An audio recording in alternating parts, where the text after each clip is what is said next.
Fall straight over the other side of the desk to talk to Solange about what's grabbing news headlines around the world in the press review. Solange, you're starting off with an exclusive in the French paper Libération. Yeah, Libération has actually joined forces with the BBC and with the German paper Süddeutsche Zeitung to uncover online documents and research by a specialist of the Xinjiang region of northern China. And they found that at least 500,000 people, most of them Uighurs, have been put into forced labor to pick cotton. Now, we've discussed before how it's believed that there are 1 million Uighurs in prison camps, but these new revelations about the cotton fields, they further illustrate, Libération says, that the totalitarian and even genocidal tactics being used by Beijing when it comes to Muslim minorities. And it also has repercussions, potentially on all of us. For the region produces, through this thought to be slave labor, produces 85% of China's cotton, and some 20%, that is equivalent to some 20% of the world's cotton. Libé says dozens of brands have been asked to comment. Most have refused. And some have said it's actually impossible for them to trace where the cotton that they make their T-shirts comes from. However, Libération says the first way to make sure that there is accountability is for us consumers to ask for it. It's up to us. There you go. US for this next story. The nation has hit that heartbreaking milestone, 300,000 deaths from coronavirus. Yeah, USA Today says that the once unthinkable threshold is hurtling nonstop towards surpassing another tragic figure, the 400,000 American casualties in the World War II.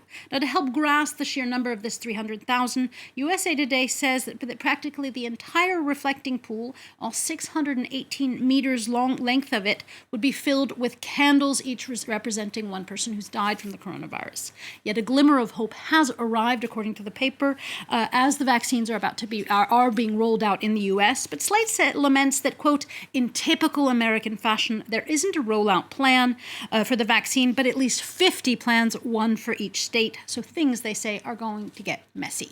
Yeah, a uniquely American way of doing things. That's also being discussed in the press, isn't it, in regard to the presidential election? Yeah, with the Electoral College delegates from all 50 states having voted, Politico explains that Republican senators are finally, they say, starting to recognize Joe Biden as the winner of the election.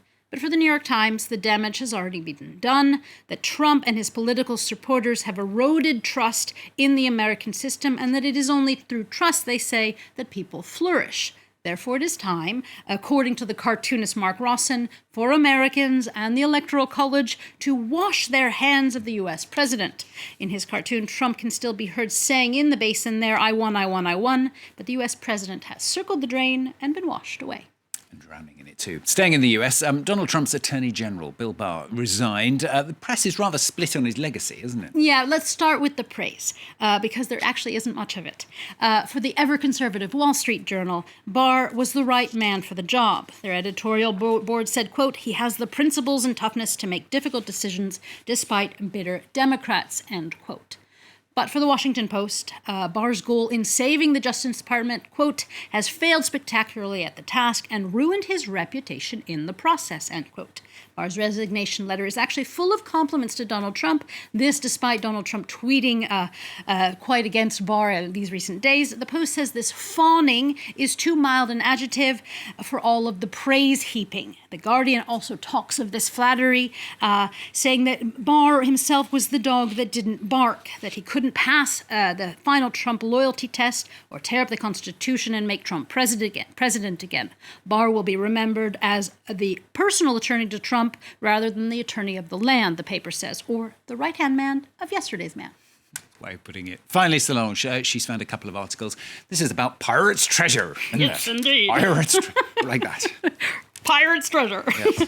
The Tampa Bay Times tells us about a deep-sea treasure hunter. His name is Tommy Thompson. Tommy Thompson. Who's now spending his 5th year in jail, not for stealing per se, but for contempt of court. He's still refusing to say where the 500 gold coins he found from a shipwreck are. Now, they're worth anywhere between $2 and $4 million, but the sailor is still staying mum to his investors who paid for his deep sea ship that was built to find his treasures. So Thompson may in fact be a modern day pirate. But I didn't want to leave you with this potentially shifty story, so I thought I'd leave you with a happier one. Slate tells us that hundreds of rings, necklaces, gems of all sorts, these modern ones, have washed up on a beach in Venezuela. And we don't know where they've come from, but they're likely to be the loot of traffickers who pass by this beach. And it couldn't be a better time for the villagers who live there in this village of Guaca, Venezuela.